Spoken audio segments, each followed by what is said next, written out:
ST महामंडळाने आजपासून प्रवासी भाड्यामध्ये तब्बल 15% वाढ केल्यानंतर यामध्ये आता वाहकांना प्रवाशांना सुट्टे पैसे कसे द्यायचे हा प्रश्न उपस्थित झाला आहे। भाडेवाढ वाहक आणि प्रवाशांना डोकेदुखी ठरणारी आहे असं एसटी वाहक आणि वाहतूक नियंत्रकांनी म्हटलेलं आहे।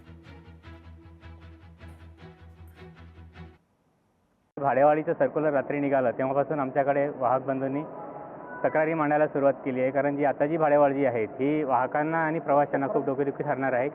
बरेच दिवसापासून भाडेवाढ झाली नाही।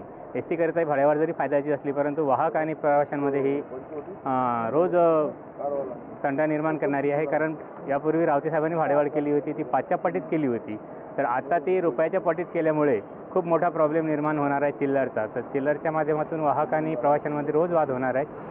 तर ती वाद जर टाळायचा असेल तर शासनाने आणि महामंडळाने लवकरात लवकर निर्णय घ्यायला पाहिजे की जी 5च्या पटीत वाढ होती ती त्या प्रमाणात वाढ तशी वाढ करायला हवी होती। आता जी वाढ झाली ती अमरावतीची जशी 91 झाली, 46 झाली, 47 झाली कुठे कुठे।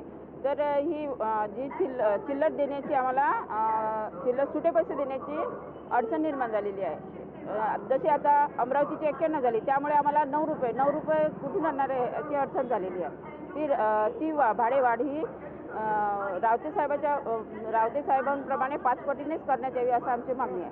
जे काम निवडणूक आयोग भाजपच्या फायद्यासाठी करत आहे, जे लोकशाहीसाठी अत्यंत घातक आहे, अशा निवडणूक आयोगांचा निषेध म्हणून आम्ही आज आंदोलन करत आहोत।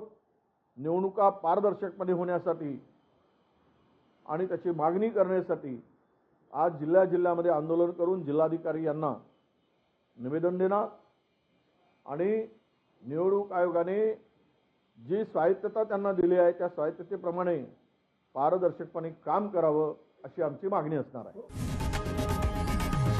लोकशाही मराठी ऐका, पहा, जागरूक रहा।